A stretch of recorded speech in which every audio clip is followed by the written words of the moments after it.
আসসালামু আলাইকুম। বাংলা সংবাদে সবাইকে স্বাগত জানাচ্ছি। আমি চিন্তিয়া হক। শুরুতেই সংবাদ শিরোনাম। রিমান্ডে অসুস্থ শাহজাহান খান কারাগারে পাঠানোর আদেশ। এদিকে শেখ হাসিনা মাথার চুল থেকে পায়ের নখ পর্যন্ত একজন খুনি বলছেন দুদু। জানাবো নিউ ইয়র্কে ইউনুস মোদি বৈঠক পদ্ধতি অনুযায়ী এগোবে বাংলাদেশ। ৩০০ আসনে প্রার্থী দেওয়ার কথা জানালেন ভিপি নূর। এবং সর্বশেষ জানাবো যশোরের ভবদহ সংকট নিরসনে ৫ দফা দাবি। দর্শক শুনছিলেন সংবাদ শিরোনাম, এখন বিস্তারিত। রিমান্ডে অসুস্থ শাহজাহান খান কারাগারে পাঠানোর আদেশ। রাজধানী ধানমন্ডি থানায় করা এক হত্যা মামলায় গ্রেপ্তার আওয়ামী লীগের প্রেসিডিয়াম সদস্য ও সাবেক মন্ত্রী শাহজাহান খানের রিমান্ডে অসুস্থ হওয়ার তা শেষ না করে কারাগারে পাঠানোর আদেশ দিয়েছেন আদালত। আদালত সূত্রে জানা যায়, 7 দিনের রিমান্ডে থাকা অবস্থায় শাহজাহান খান অসুস্থ হওয়ায় তাকে আদালতে হাজির করে কারাগারে আটক রাখার আবেদন করে পুলিশ। তারই পরিপ্রেক্ষিতে এই আদেশ দিয়েছেন আদালত। বৈষম্য বিরোধী আন্দোলনে ছাত্র জনতার মিছিলে গুলিতে আব্দুল মোতালেব নামে এক ব্যক্তি নিহতের ঘটনায় করা মামলায় তাকে আসামি করা হয়েছে। গত 5 সেপ্টেম্বর দিবাগত মধ্যরাতে ধানমন্ডির বাসা থেকে শাহজাহান খানকে গ্রেপ্তার করে গোয়েন্দা পুলিশ। মামলা সূত্র থেকে জানা যায়, 4 আগস্ট রাজধানী ধানমন্ডি থানা এলাকায় ছাত্র জনতার আন্দোলনে যোগ দেন আব্দুল মোতালেব। পরে তিনি বুকে ও গলায় গুলিবিদ্ধ হয়ে মারা যান। এই ঘটনায় গত 26 আগস্ট নিহতের বাবা আব্দুল মতিন বাদী হয়ে ধানমন্ডি থানায় হত্যা মামলা করেন।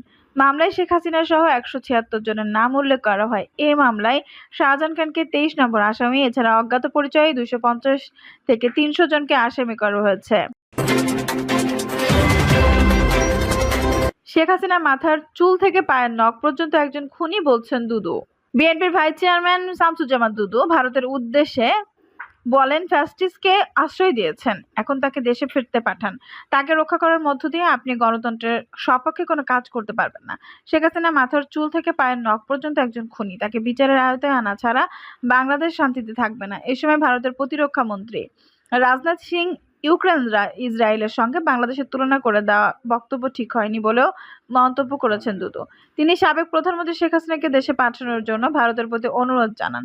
শামসুজ্জামান দুদু বলেন, আমাদের পার্শ্ববর্তী দেশকে আমরা বন্ধু হিসেবে জানি, কিন্তু সেই দেশের প্রতিরক্ষা মন্ত্রী যে কথা বললেন, আমি জানি না তার উদ্দেশ্য কি। তার দেশের নিরাপত্তা, তার দেশের সার্বভৌমত্ব রক্ষা করা তাদের দায়িত্ব, কিন্তু সেটি যদি উদ্দেশ্যপূর্ণ হয়, শান্তিপূর্ণ দেশ বাংলাদেশে গাজার সঙ্গে তুলনা করা, ইসরায়েলের সঙ্গে তুলনা করা, ইউক্রেনের সঙ্গে তুলনা করা, সেটা মনে হয় তারা ঠিক করেনি। ভারতের থেকেও বাংলাদেশ অনেকদিন থেকে নিরাপদ এবং শান্তিতে রয়েছে বলে ঘোষিত হয়েছে। তিনি আরো বলেন, দীর্ঘ সময়ের পর বাংলাদেশে গণতন্ত্র প্রতিষ্ঠা, স্বাধীনতা প্রতিষ্ঠা, মানুষের অধিকার প্রতিষ্ঠা, ন্যূনতম মানবাধিকার রক্ষা করার সুযোগ এসেছে। এই সুযোগ আমাদের ব্যবহার করতে হবে।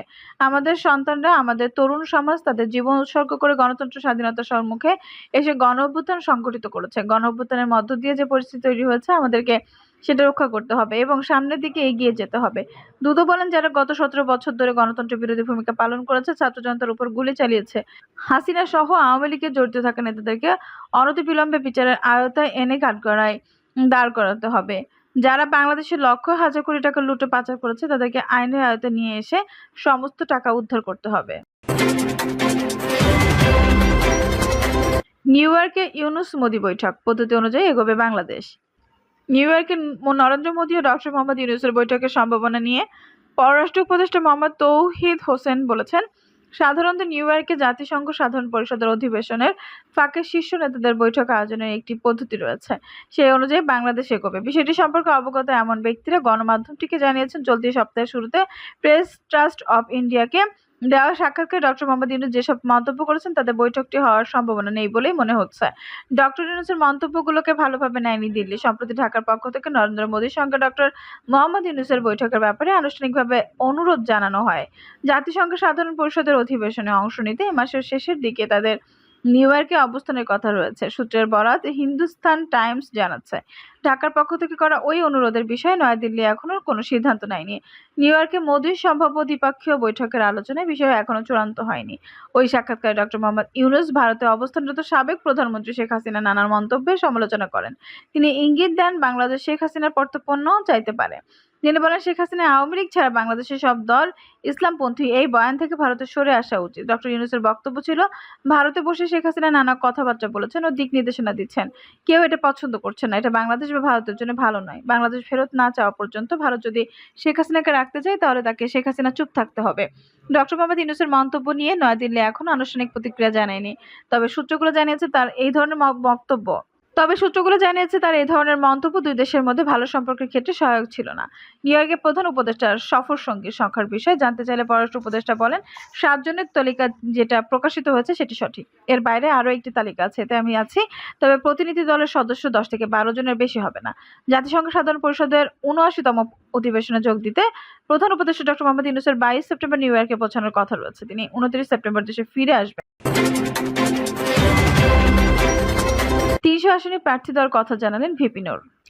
আগামী জাতীয় সংসদ নির্বাচনে গণ অধিকার পরিষদ 300 আসনে প্রার্থী দিতে পারে জানিয়ে দলের সভাপতি ডাকসুর সাবেক ভিপি নুরুল হক নূর বলেন, আগামীতে নতুন বাংলাদেশ রচিত হবে, নতুন নেতৃত্বের মাধ্যমে নতুন রাজনীতি প্রতিষ্ঠিত হবে। সেই অঙ্গীকার নিয়েই গণ অধিকার পরিষদের রাজনৈতিক পথ চলা।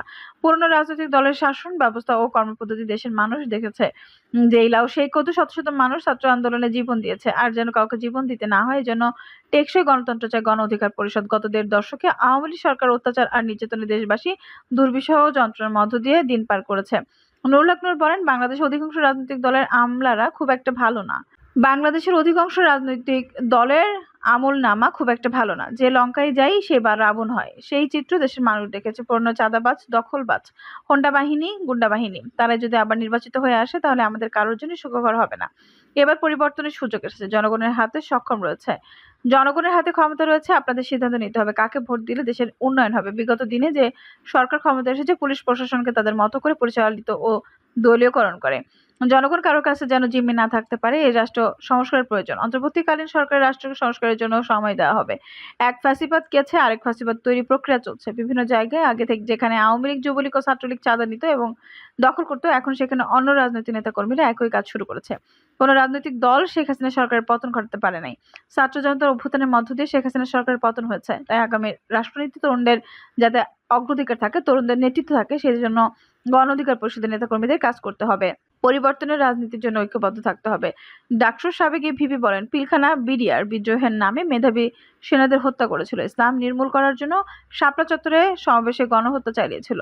এমন হত্যাকাণ্ডের মধ্য দিয়ে শেখ হাসিনার দুঃসাহস বেড়ে গিয়েছিল। পরবর্তীতে যে কোনো আন্দোলনে অংশ নেওয়া নেতাকর্মীদের গুম ও খুন করে একদলীয় শাসন কায়েম করেছিল। সর্বশেষ ছাত্র জনতার প্রতিবাদ ও প্রতিরোধের মধ্য দিয়ে 5 আগস্ট এই সরকারের পতন হয়েছে। যশোরের ভবদহ সংকট নিরসনে 5 দফা দাবি।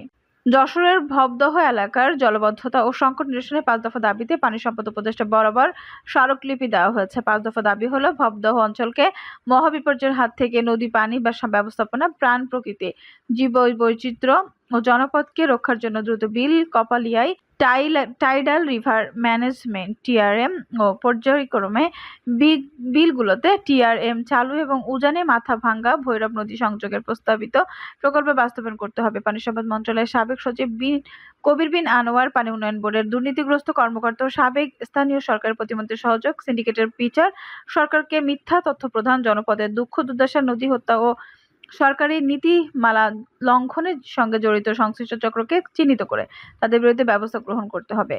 আমডাঙ্গা খাল দ্রুত সংস্কার করতে হবে। নদী সীমা নির্ধারণ, নদী তট আইন বাস্তবায়ন, অবৈধভাবে নদীর গর্ভে নির্মিত ইটভাটা অবসান, প্রকল্প প্রতিষ্ঠার সঙ্গে সংশ্লিষ্টদের বিচার ও সব অবৈধ দখলদার উচ্ছেদ করে সব খাল উন্মুক্ত করতে হবে। ভারত থেকে আসা 54টি নদীর পানির ন্যায্য হিস্সা আদায় ও দেশের অভ্যন্তরে সব নদী, নালা, খাল, বিল সংস্কার, নদী সম্পদ উদ্ধার, অবৈধ দখলদার উচ্ছেদ ও নদী তট আইন বাস্তবায়ন করতে হবে।